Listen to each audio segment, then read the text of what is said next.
Good morning, everyone, and thank you so much for joining. Ask Dr. Kondrot a question, and also thank all of you for participating in Substack. I hope all of you are doing great, and I look forward to your questions. So let's begin. And somebody's eager, Yeah, I'm Lisa. very eager. Thank you so Good. much. And So if you could tell us where you're from. I'm from New York City. You might be able to hear that from the background noise, the The background Texas atmosphere. on. Yeah, no, there's drilling. Oh, Okay. okay. So, I have been using homeopathy for a long time, but um, I also love microcurrents. Hmm. Um, and heard that you can figure out how to make them both work together, as you said, synergistically. But my homeopath feels like they cancel, that the homeopathic remedy is antidoted from other energy medicines, and it's been my experience as well. So I'm wondering if you have. No, not really, not really. In fact, Well, I take a 1M, let me just be clear. recently, I recently presented a paper on the history of homeopathy and ophthalmology.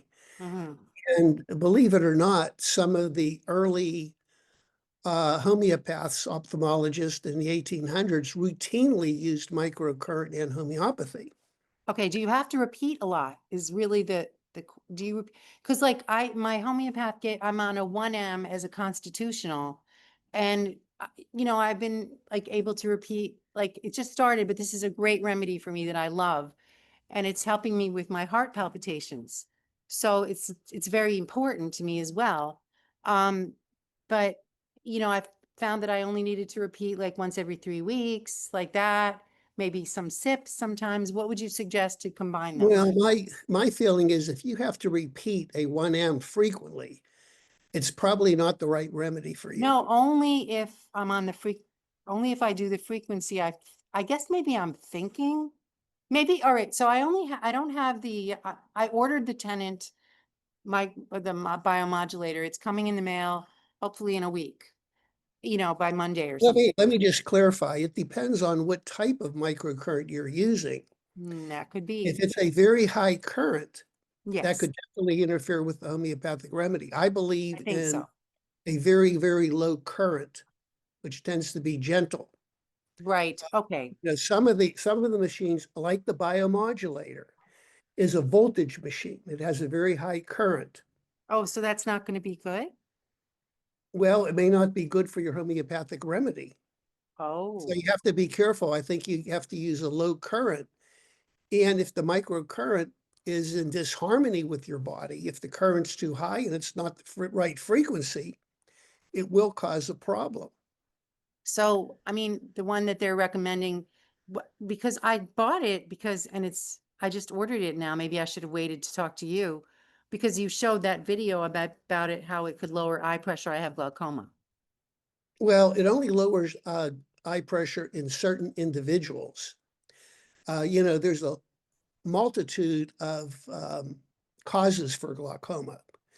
If Mm. somebody has had an injury, a cervical neck injury, there Hmm. could be some blockage of the spinal flow. I feel that that's the case with me, but it's not. Yeah, It's just, then the biomodulator should be helpful, but it's something that you don't do every day. Usually one or two treatments, it should correct the problem, and you don't have to do it every day. I oh, would okay, maybe. I would also suggest that maybe you see an osteopathic physician, Hmm. because initially that procedure was developed by an osteopathic physician, and he Okay. did it by, you know, osteopathic manipulation of the neck to improve the circulation of the cerebral spinal fluid. Okay.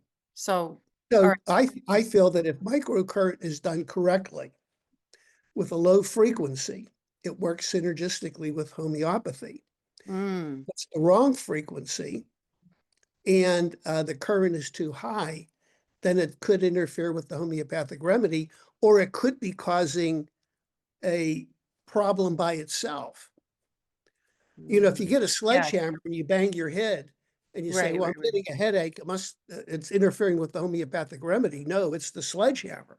So the tenant isn't gonna be the right one to work with home. So what would you recommend? Which would be the right one? I made a mistake. Well, I like the Inspirastar machine. This is a microcurrent machine, which is programmable. It uses a very, very low current.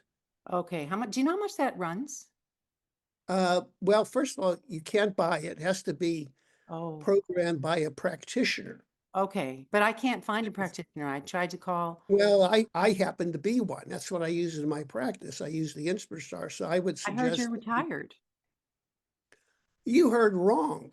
If I was Oh, retired, I wouldn't be doing this. I thought you, oh, okay, so you could So actually, I am very, very active. oh, Not only am I involved with Substack, I'm very active on mission work, doing okay, surgery overseas. okay. I'm doing a lot of consultative work here in the United States, Mm-hmm. and I'm also working part-time at Kaiser Hospital in California as an Mm. ophthalmic consultant. Okay, so you would be willing You to were work misinformed, young lady. with anybody all around the country, even though you're, Now, if I were you, I would, to get educated on microcurrent, I would highly recommend that you go to oh, my website, yes, right, healingtheye.com. which I joined, obviously. Oh, your There's the website, website, not your Substack. healingtheye.com. Yeah, Healing. healingtheye.com, all one word. And there's an icon. Mm-hmm. Click here if you're new to this website, and it'll take you to a couple introductory videos on microcurrent. Okay, And actually, since you're a Substack member. subscriber, I Yeah. recently posted the talk I gave on the history of microcurrent in ophthalmology. Okay, you know what? And in that talk, I did mention that homeopathy was commonly used with microcurrent. Okay. Yes, I saw something where you said that, and I just, Yeah. okay, so, all right, so which Now, is, I have nothing against the biomodulator. mhm. It can be very valuable for treating musculoskeletal pain and injuries, Mm, and I've used mm. it on myself. But I am not a big fan of it to be used with the eye. Oh, because it has the scalar thing? Well, because I think that the current is too high. Oh, shit. It's a voltage machine. The current is very high. Okay, so I need a different machine that I would be working with Yeah, you. I would go to my website and investigate that Okay, so it's called healingtheeye.com and watch. and click the icon. You'll see it right on the website. Are you new to this site? Yes. You Okay. click that and you go scroll down. It'll tell you all about microcurrent. Oh, okay, okay. All right, and then I mean, I think I need a practitioner, so I agree with you that that would make You need a sense, coach. You need somebody to help you with the situation that you have, and I do offer, a free record review if you send a copy of your right? record, Right, right. because Oh, microcurrent may not be the right treatment for you. oh, So let okay. me review your records, and I do that at no charge, Right, that's great. and then I'll be able to advise you what would be the best treatment. It might be Okay, microcurrent or it might be homeopathy. okay. And Oh, also, the right homeopathic remedy should not only help with your palpitations, but should help with your eye problem. well, it is in there, and I felt like, but I just maybe I didn't give it an I just started the remedy like a couple of less than a month ago. So she Yeah, wants, well, when you use the M potency, you really got to give it about 3 months. yeah. Oh, okay. Okay. In And fact, this, what the Indian homeopaths do, they give you an M potency and they don't want to talk to you for 3 months. oh, so it's an LM. She thinks she gave me a one, oh wait, a 1M. No, she gave you a 1M. I use LM. That's a completely Oh, you different. only like to use LM. I like LM a lot. I really, really do. And Okay. the So reason why I like LM is something you take every day. I It's love very that. gentle. It's very gentle. I do love that. And it moves your body in a very calm, straight direction. Yeah, I had a great experience with it years ago, years ago. The 1Ms are very powerful. and sometimes it gives your body a strong shove, and you Right. have reverberation and you have side effects. But no, I don't, in didn't some have, cases, a 1M is indicated, but not always. well, they felt it Okay, was. well, we Move have on to to the next go on. person. We're getting sidetracked here. So So, thank you so much. Yeah, you can move on to the Right. next person. okay, Claudia, how are you? Miss Chrisman, you have to unmute. All right, unmute. Hit the little microphone button. Is that, are you, can Yeah, you hear me? yep, I hear you now. Okay, can I ask, is Dr. Courtney's microstimulation the same as yours? He is using the inch per star machine, but he's not using the right frequencies. Dr. Courtney is a very good general practitioner, but he's not an eye doctor. Right, I think you have to be careful when you have a non-eye doctor treating you for your eye problem. Just okay. like I would hope that you'd be uncomfortable if I was treating you for a heart condition when I'm an eye Well, doctor. okay, that's fine. I was just, because I had contacted him. Now, can I ask, talking about microcurrent, I got a microcurrent stimulation, it's called 100 ILE from a homeopathic ophthalmologist for Dr. Grossman in New York. How do we get it from you? How do we make an appointment to just call your office to make Well, an the first appointment? step is to let me review your eye records. Okay, Go to freeconsult.us, send a copy in, and I'll see if okay, you are a good candidate for microcurrent, because you may okay. not be a good candidate. And then we'll have to set up a consultation, but the office can help you with all of those Everybody's things. frozen. Oh, still frozen? Hello? Okay, everybody froze on me. Can you hear All me? right, you back? Yeah, I Yeah. hear you. Okay, everybody froze on me. Okay, so go to US or freeconsult.us, have my thing sent to you. Your And eye record, then, yes. okay, Contact the office. okay, Is not a homeopathic ophthalmologist. He's an optometrist, and he mainly focuses on Chinese medicine and acupuncture. okay. So He's not a I have been, homeopathic ophthalmologist. okay, I have been using this for this microcurrent. It's called 100 No, I'm familiar with IE. that. I'm sorry. When I began using microcurrent about 20 years ago, I used that particular machine. That machine is fixed frequencies, and it has a high current. I don't recommend that machine because it may deliver a high current, which may harm your eye. There's no way that you can measure the current with that machine. It's a current adjust machine. So the instructions are probably given: turn the knob until you feel something and then turn it lower. Is that correct? No, they actually said go as high as you can. Well, that's dangerous, because studies have shown that if you get above 500 microamps, it actually retards cellular activity. And so Okay. So how, when you turn that machine up all the way, I think it's very, very dangerous for your eye. And that upsets me. well, thank you for letting me know. I will no longer use it, but I paid $1,200 for it, so that's Well, you can buy a microcurrent machine on eBay for $70. It doesn't mean it's a good machine. right. I Well, think that the key is, in my experience, you want a very, very low current. You want between 20 and 40 microamps when you're treating the eye. That machine that you have can go up to 1,000 microamps.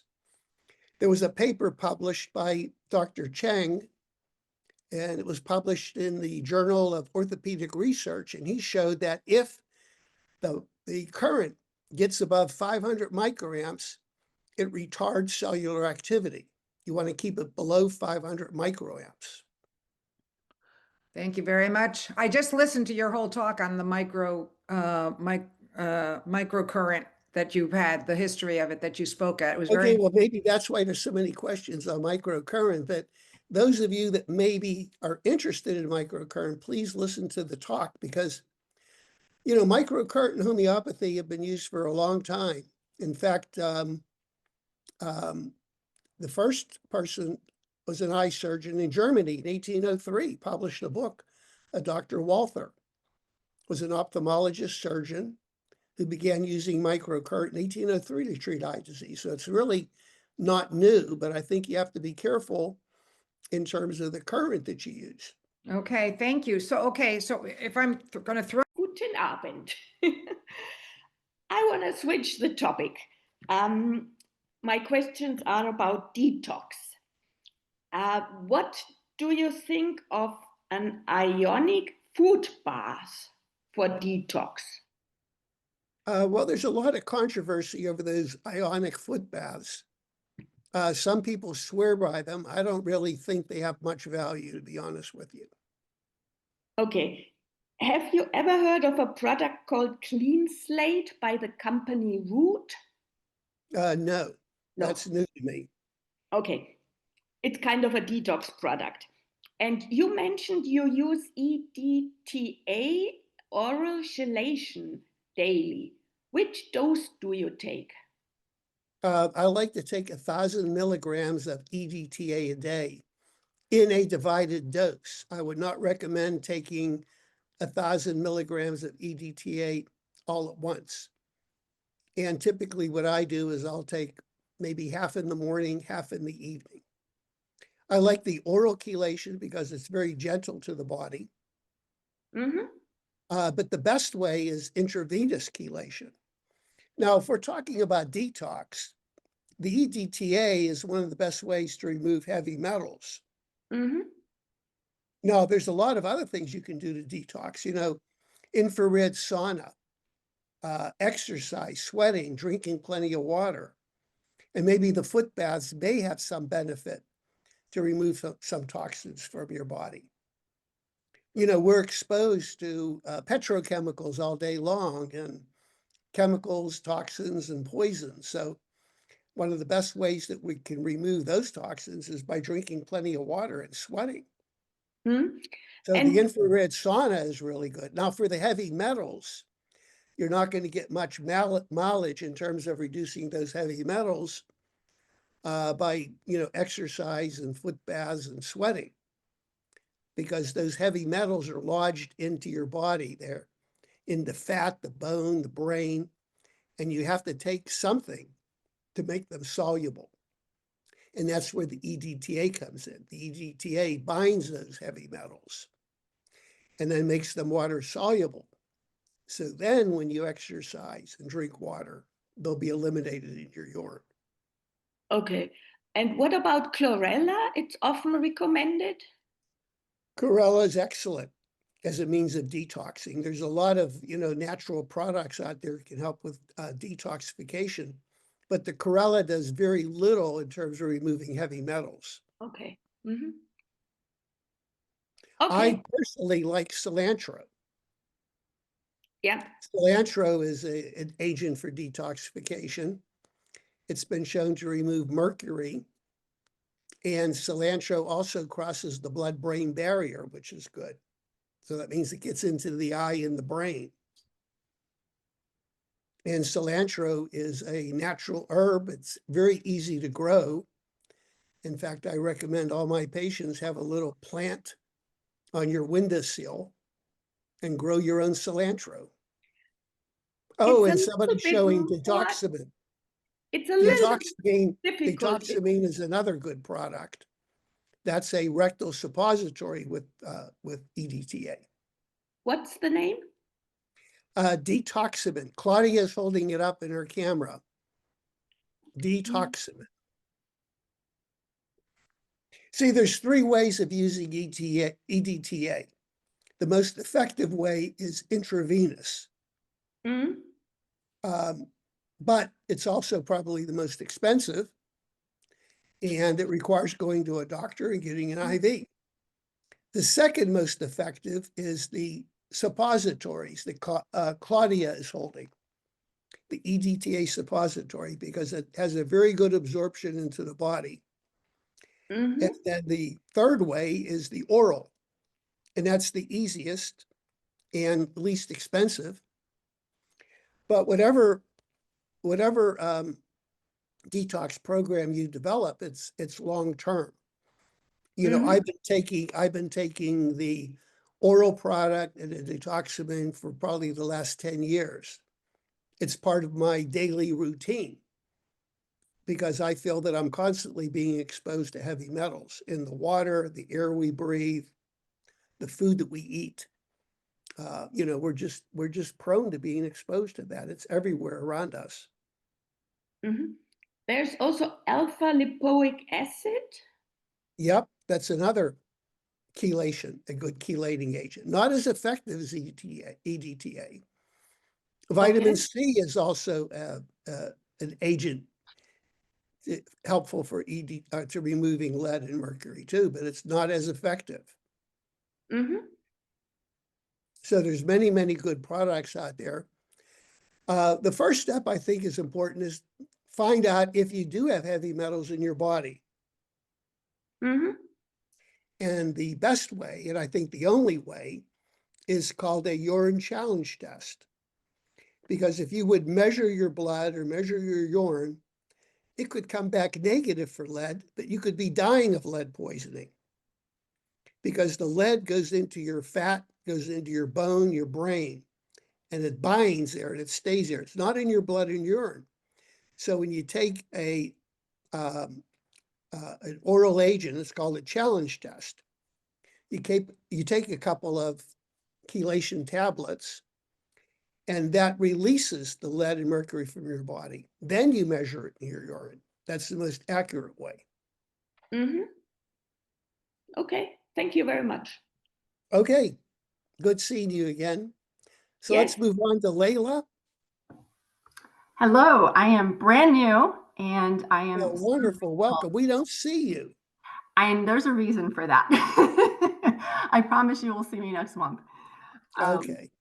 A little bit of background. I'm 60 years old. I have had myopia, which has continued to get worse over the years since I was 6 years old, been wearing glasses. I have both parents who have suffered from various eye problems, both had cataracts. My dad, when he passed, he was unable to get his vision looked at, and so he could barely see. My mother has wet macular degeneration in both eyes, and I know from my family history and my significant myopia that I am at risk. I'm 60 years old. I was told last year by an optometrist that I already have drusen, and I did make an appointment to see an ophthalmologist next month just to get an evaluation, not necessarily that I would trust their recommendations, which is why I'm here. So I would love to know what tests you would recommend that I get just to get a full evaluation. And then, of course, based upon what I find, then my next question next month will probably be, what should I do to stop the progression? Well, number one, even if you have a strong family history of eye problems, that doesn't mean that those genes have to be expressed in you. It's a whole area of science now dealing with genetic expression. You know, we want you to do things to turn on the good genes and turn off the bad genes. And of course, the best way to do that is taking healthy steps in your life and having the right mental and emotional attitude. And I should add You too mentioned I'm sorry. you have drusen, and drusen are like little warts that grow in your retina, and I describe them as the retinal cells are being constipated. In other words, toxins are being produced in your eye, and you're not getting rid of them. So, you know, we're talking a little bit about detox now. And one of the best ways to get rid of those drusen is to begin some detoxification method. And the best one is drinking plenty of water. You know, water is the best way to detoxify your body. It'll remove all those poisons. And of course, by changing your diet and not putting toxic food into your body is probably the second best thing you can do. And I advise all my patients, if it has a label on it, if the food has a label on it, don't eat it. Chances are is a list of chemicals and preservatives and things that are just nasty for your body. So I have actually been incorporating all of those changes. My optometrist also told me to always wear sunglasses. And that's something that I have read conflicting things about the role of sun at this stage. I understand if I had cataracts, then I would definitely need sunglasses, but I'm been reading mixed things about the role of the sun, and I've also been wearing blue blockers to avoid the artificial blue light. Well, we need blue light during the day. I would not wear blue blockers during the day. No, I mean just for artificial blue light for computers and Well, I phones. would say any type of blue light during the day is beneficial for you. You want Oh, to well, avoid then blue light at night. So if you're working on your computer at night, watching a lot of TV, you want to reduce the blue light. okay. I thought it was We always need- no blue light. we need blue light during the day. And of Oh. course, there's harmful blue light, depending on the frequency. So like fluorescent lights and things like that could be harmful for your eyes. But we do need a certain amount of sunlight. As far as going out in the sun, then, is there a need when you don't have cataracts to avoid the sun, to wear sunglasses? Well, we all need a moderate amount of sunlight during the day, and that depends on the area that you live. If you're living in Seattle, you could be out all day and probably get a minimum amount of sunlight. But if you're living in Phoenix, Arizona, 10 minutes outside, you'll probably get enough sunlight. Yes, and I do spend a lot of time outside. I guess my question is there a need to protect my eyes from the sun? Unless, I mean, I No, understand. not necessarily an Okay. environment where you have an intense sun and you're going to be out there for a long period of time. Okay. Okay. And then you had mentioned too about sauna as the detox. Do you have a brand recommendation for a good infrared sauna? Not really. I think any infrared sauna can be good for you, or just a heat sauna, steam sauna. Mhm. It's just causing your body to sweat, and sweat is one of the best ways to remove toxins from your body. Okay. I've also read about the use of red light panels indoors.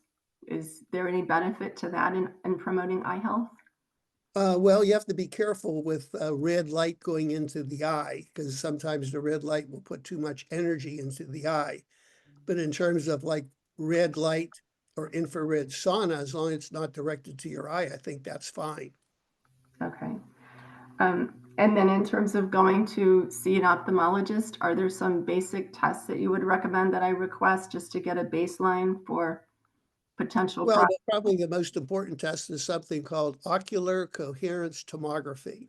Okay. It uses light to measure the thickness of your retina. It measures the size of the drusen. It measures any swelling or edema. And it's a very good test to get a baseline. And I would be happy to review your eye records after you see an ophthalmologist and, make some recommendations for you. Okay. Thank you for that. And is there anything? What I would encourage you to do is download a copy of my book, Okay. The 10 Essentials to Save Your Sight. It's a free download. You can go to kondrotbook.com. And that's my last name, KONDROT book.com. Okay.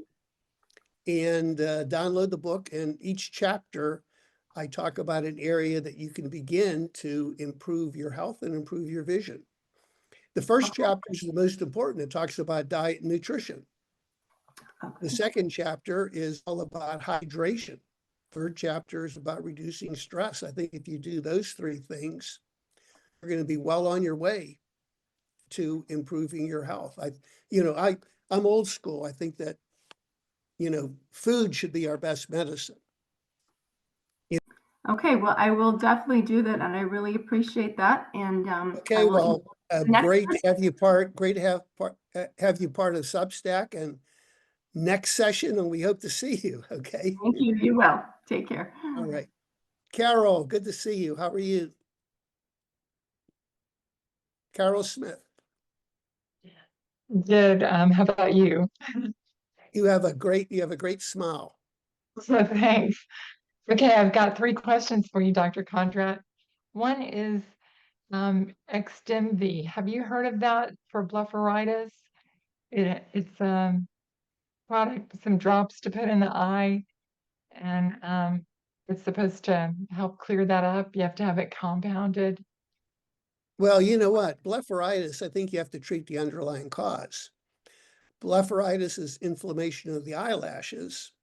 And there's two reasons why you get inflammation of the eyelashes. Number one, toxins in the environment. You got to keep your eyelashes clean. And hot compresses and baby shampoo, eyelash scrubs. I love them. Second thing, you got to look at your diet.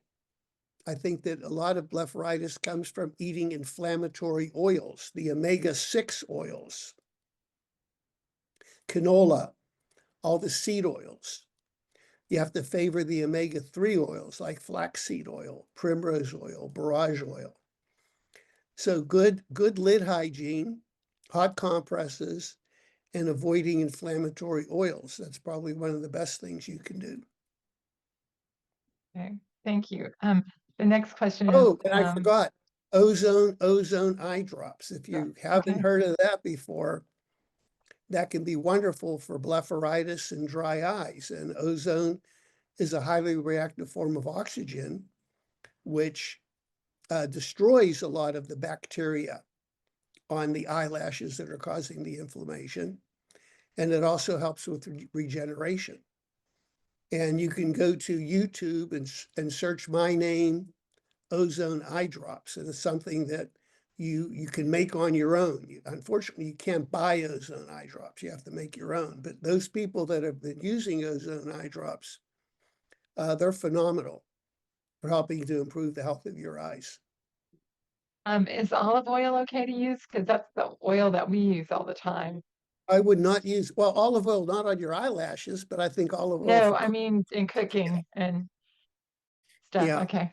no, Because, olive oil all is right. great. And also avocado oil Yes, we use that too. and Okay. butter And and butter. lard. Uh-huh. They're Okay. probably the healthiest things to cook with. Okay. Can you tell me what causes excessive tearing? It's not for myself, but for my sister-in-law. She has Well, to mop it her depends. eyes. Sometimes if you have dry eyes, that can cause excessive tearings, and that may sound contradictory. Why are my eyes watering if you're telling me I got dry eyes? Well, you're not making the proper kind of tears. A normal healthy tear in the eye is thick, it has some lipid, and it kind of coats the eye and it stays coated like oil. But if you have a poor diet and you're not eating the proper foods, then the tear film is weak and it dries quickly and it stimulates your body by making more tears. The other thing that can cause watering is a blockage of the drainage duct in the corner of your eye that goes into your nose. It's called the nasolacrimal duct. Sometimes if you have an infection, nasal polyps, a sinus problem, that duct can be blocked and you have constant watering. So there are many, many causes of watering. Okay. And then the last thing is what causes sensitivity to light? You know, Well, when you have sensitivity to light, that's probably due to inflammation on the front part of your eye. And so you have to reduce the inflammation. And one of the first steps you need to do is to see your eye doctor to see what is causing the inflammation. It could be dry eyes. It could be inflammation of the cornea. It could be inflammation inside the eye. So it could be many, many different problems. But that would require, a very good eye exam to find out why. okay. All right. Thank you so much. Oh, well, thank you. Thanks for being part of Substacks. Francis, good to see you. How are you? Oh, I can't hear you. There we go. Thank you. All right, good. So yeah, thank you so much for having these Zoom sessions twice a month. It's Oh, so helpful, you well, know. thank you for being part of it. Yeah, thank We have some regulars here, and some of Yes. the regulars have 5 or 6 questions every meeting. They're going to be smarter than me by the time I we get doubt to it. the I end. doubt it. You really know your stuff. I have three questions. Hopefully they won't be, I think they'll be pretty quick. Have you heard of DMSO? I've just been reading about that evidently I Oh, said, no. In fact, at one of the other meetings, Miss Futterman sent me an article all about DMSO. She yeah, claims, oh, yeah, that DMSO is a miracle drug, and I've consulted with some of my colleagues, yeah, and the verdict is still out on DMSO. There's been some preliminary studies. I have not been impressed with it. I asked my good friend, Dr. Robert Rowan, who's a brilliant alternative doctor, and he said that it has helped in a couple of cases of cataracts, but he used a DMSO mixed with vitamin C and glutathione. and So, what? I'm and glutathione. Glutathione, uh-huh, It used to be a mixture. See, glutathione is a solvent. It's also a carrier. mm, It will carry information into the body. Now, there's some evidence that DMSO is anti-inflammatory. It can reduce inflammation. mhm. So the question is DMSO the best product to use to reduce inflammation? And my opinion is it's not. I Okay, think that ozone therapy is probably better. I think microcurrent therapy is probably better also. yeah, well, And I'm on your entire program, so using all those things. I sent Chris, your program director, an article about DMSO and asked her to send it to you. oh Uh, no, I saw it and I oh, read it. It's a very good article. oh, It was good. Yeah, it was a by, synopsis. It was a yeah. synopsis, so it was easier to read. Yeah. Mhm. Okay, well, thank you. The other question, I have tried using DMSO on my skin, thinking to reduce inflammation in a particular area of my body. I was very sensitive to it. It burned very, very much, burned me a lot. And it took about half an hour for the burning to stop. It was not pleasant for me. Uh, but Well, it's interesting that a lot of the articles that you sent me yeah, said that it has to do a lot with concentration, that you need the yeah. concentration higher than 30%. But of course, the risk is the higher concentration, you may have toxicity, burning and inflammation. Yeah, yeah, I think it was too high of a concentration.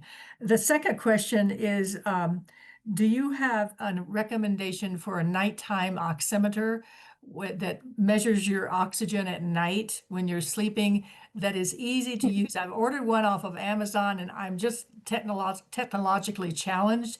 I can't figure out how to get it set up. So do you know of one that's easy that you can just buy it and start working it, you know? Do you have? I gotta get some water. Sure.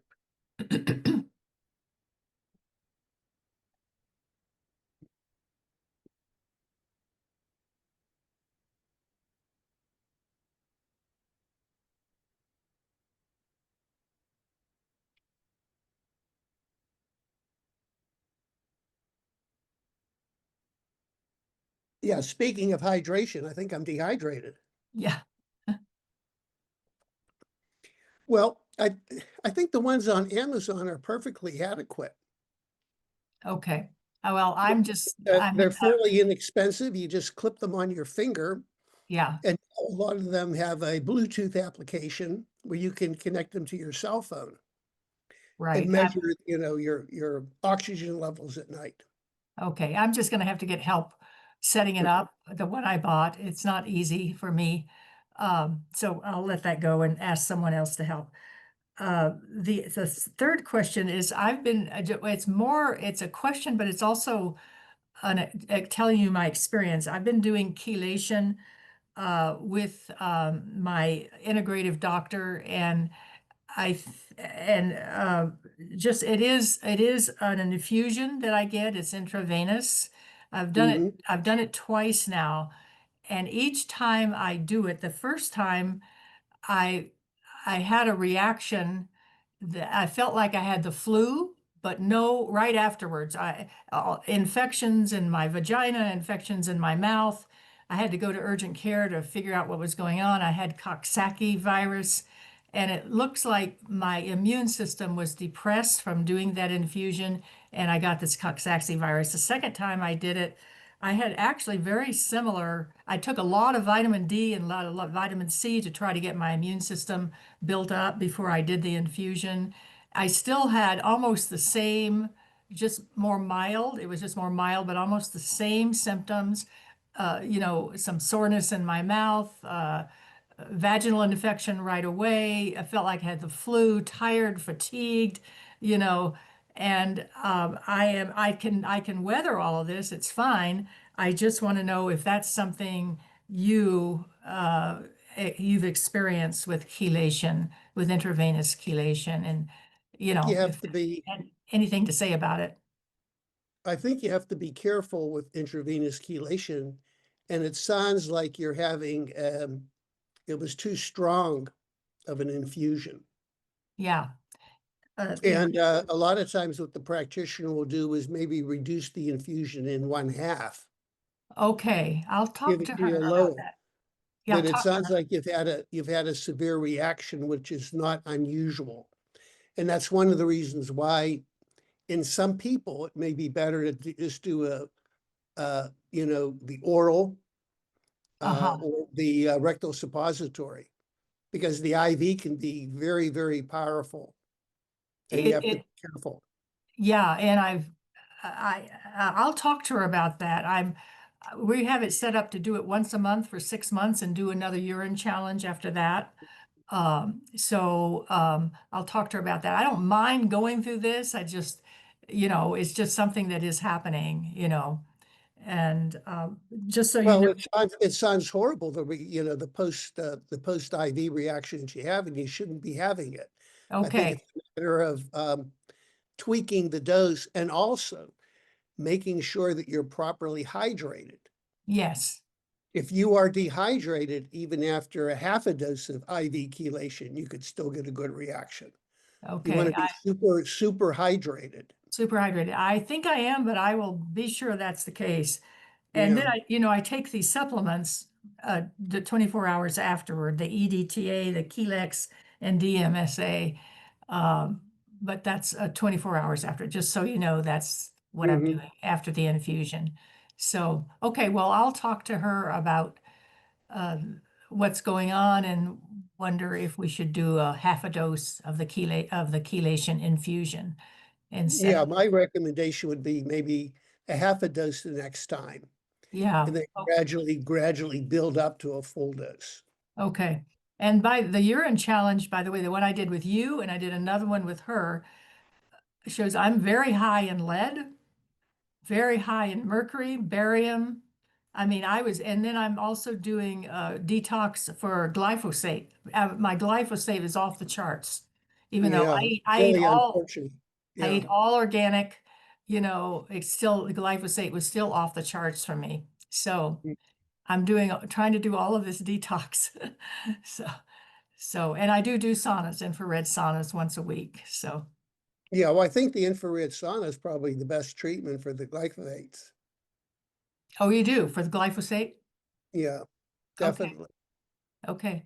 I make also, just so you know, cilantro. I'm really onto the Oh, cilantro. good, yeah. I'm a gardener as well, and I make cilantro pesto now. And Yeah, that's the best way to take it, or uh, put cilantro on your sandwiches or cilantro in your soup. There's yeah, so many different ways you can use it. The more cilantro, the better. yeah. I Good. think I think that's it. Thank you so much for, Okay, well, keep us posted, especially on the update with the chelation, okay? I will. Thank you. All right, moving on. Karen, another question? Yes, and a comment first. I have been taking the DMSO eye drops in about 4 to 5% solution because here in Germany they recommend to mix it with eye bright. It came in a package, the DMSO 3% and the eye bright in DMSO. And I have mildly dry eyes and the cataract, and I took it for almost half a year and no improvement at all. Hmm, interesting. didn't Yeah, help. well, see, that's been my experience. The DMSO eye drops has a minimal effect, if any, in treating cataracts or helping dry eyes. Mm. And That's what I've heard from many, many patients.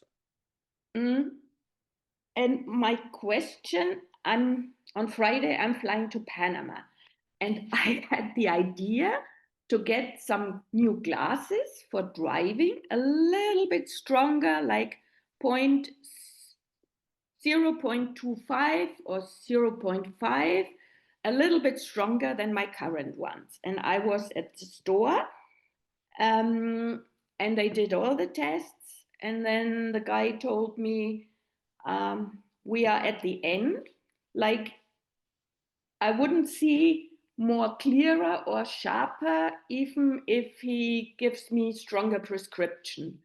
It wouldn't change anything. I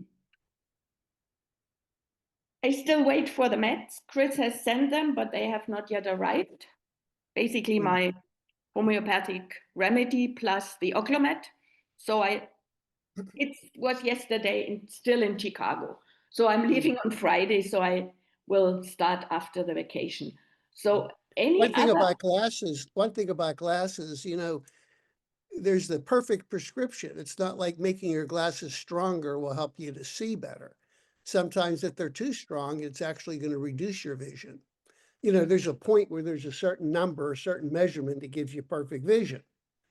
If it's stronger or weaker, it'll just make things less sharp. Yeah, but basically, I still, during the day, it's still okay, but dark, it's not so easy anymore. Yeah, well, at nighttime, what happens is your pupil dilates and it reduces your depth of field. So it's very common for people to have poor vision at night. Has to do with pupil size.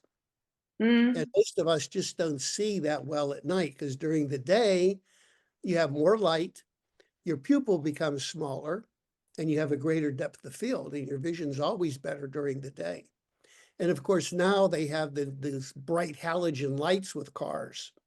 So when you're driving, you have these really bright headlights coming at you, which affect your vision.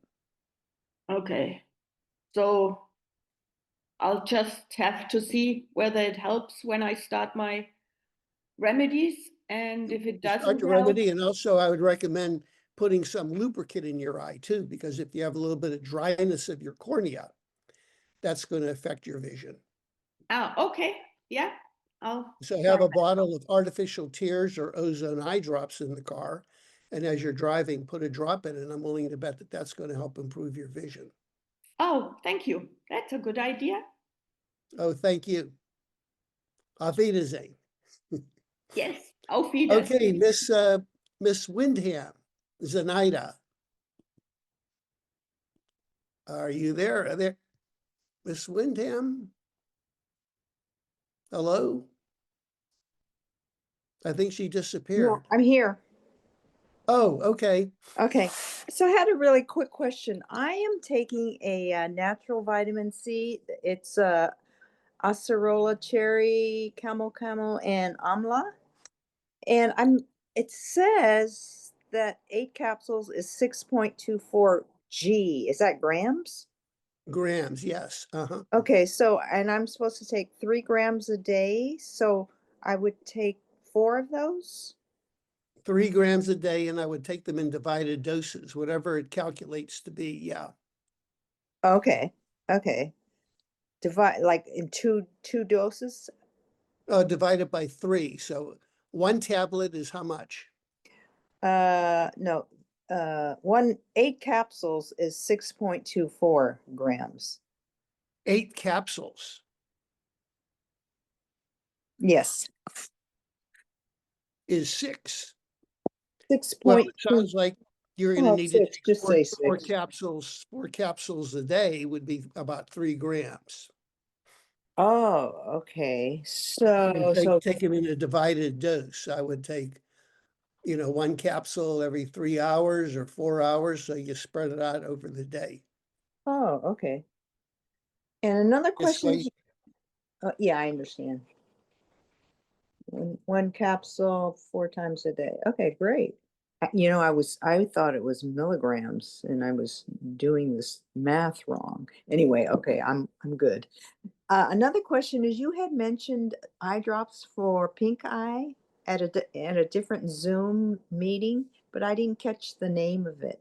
Well, I think, I would not, I think if you have pink eye, you should be seen by an ophthalmologist or an optometrist, because what you may think is pink eye could be a virus infection, could be herpes, it could be Ah, iritis, or, a serious eye problem, because just because you have a red eye, you shouldn't think it's pink eye. It needs to be diagnosed properly.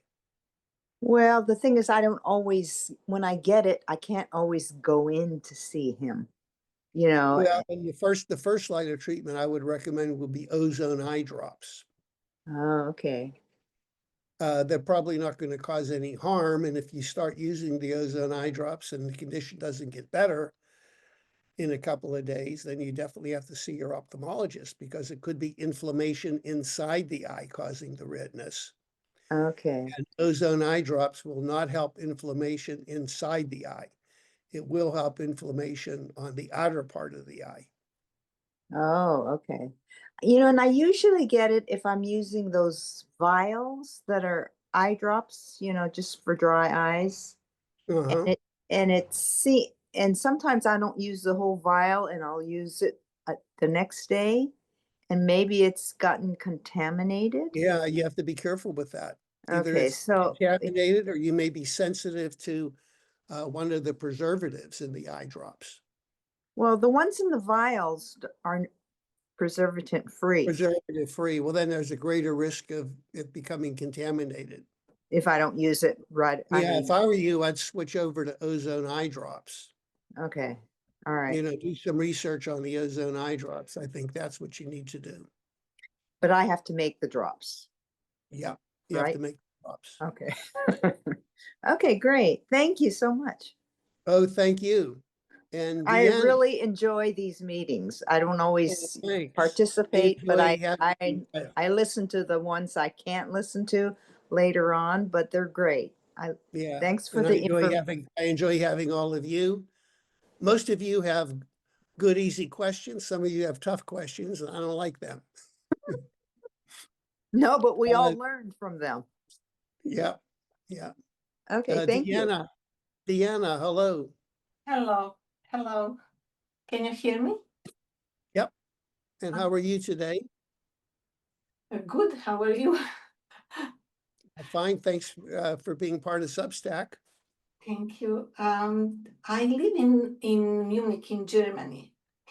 And I was wondering, do you have any maybe website to recommend to find like an international ophthalmology organization where I was searching here to find a doctor who is ophthalmologist that is more involved like you with homeopathy or naturopathy, in that way, to be open-minded and not only because I had a cataract surgery already on both of my eyes and I know how it's going, with that conventional approach and not to see the root cause of the problems.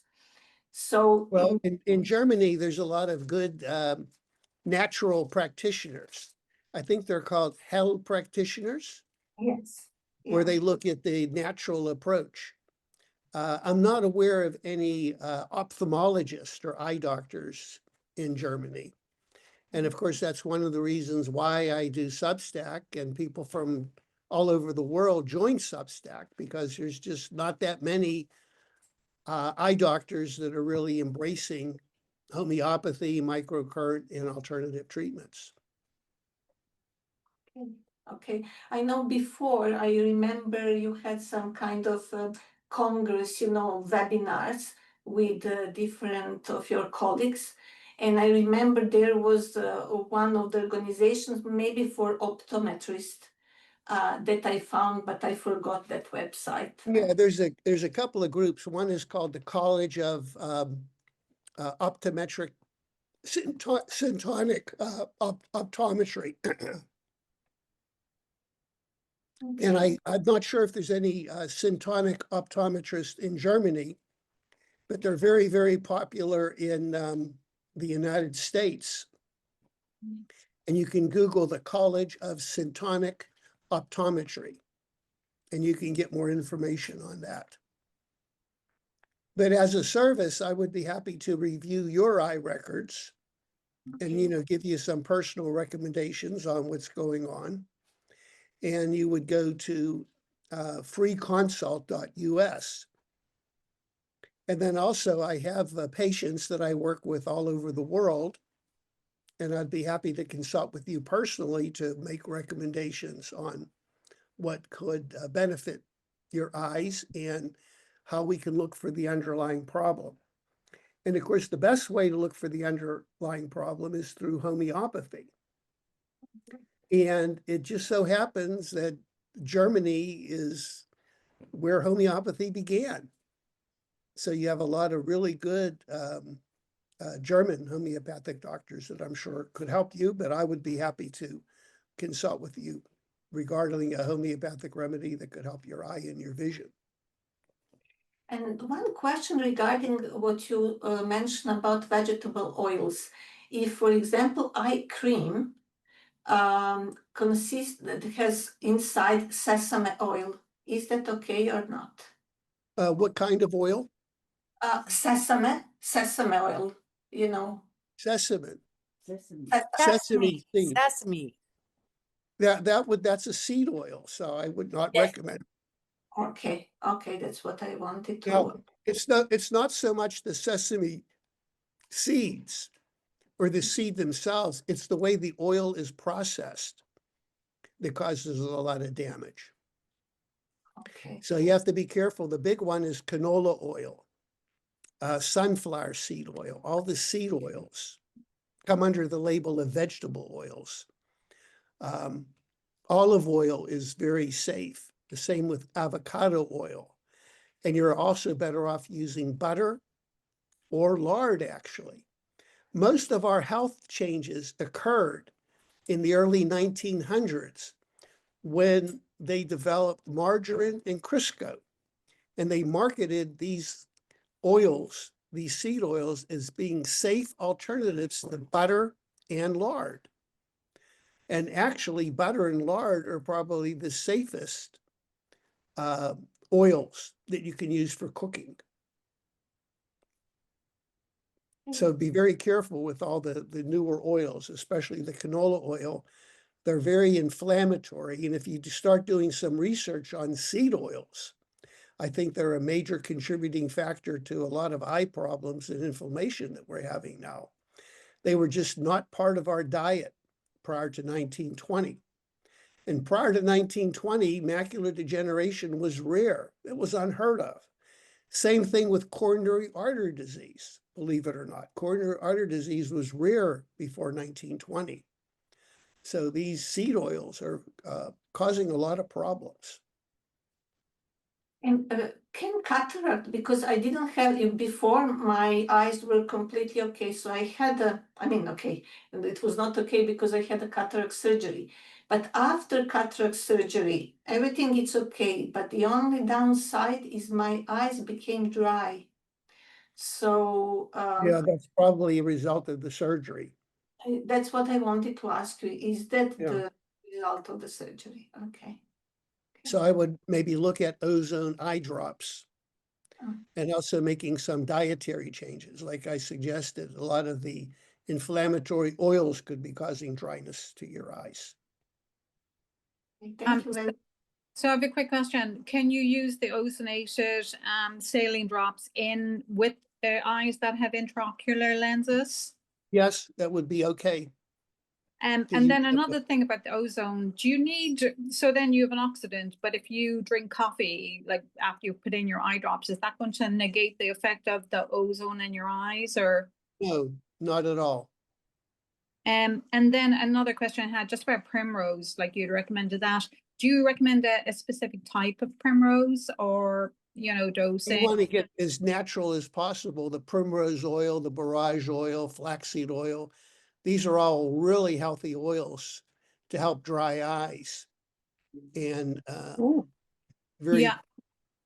I have a question as well, just about the but you know what, we're coming to the end of the hour here, Yeah. and This we'll have to about the save a lot of ozone- this. just about the ozone generator when you're Okay, traveling one more question. internationally. Which one, do you carry one with you?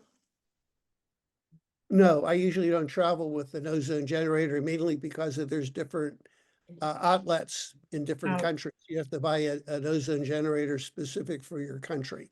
But I know that ozone generators are sold throughout Europe because I was a keynote speaker at the International Ozone Symposium in Italy. And there were representatives from all the European countries, from Germany, France, that attended that meeting. And they were all raving about ozone. So there's a lot of ozone generators in Europe, but I really don't know the models or the brands. You'd have to do some research. Yeah, I started using the ozone, and honestly, it's made a huge difference. The ozone saline eye drops. Mm-hmm. Okay, well, we're coming to a close. I want to thank all of you for participating, and also I thank all of you for being part of Substack. Your subscription helps my wife and I on all our mission work. And we have a couple of great missions coming up. We're going to Ecuador, we're going to the Amazon River, we're going to Togo, Africa, helping people that are blind, very unfortunate people that really don't have access to any type of healthcare. So your subscription is really benefiting a lot of people. And I hope that your prescription through these meetings and learning valuable information is helping your eyesight and your general health. So thanks, everyone. Blessings to everyone. Thank you very much. Thank you. Bye.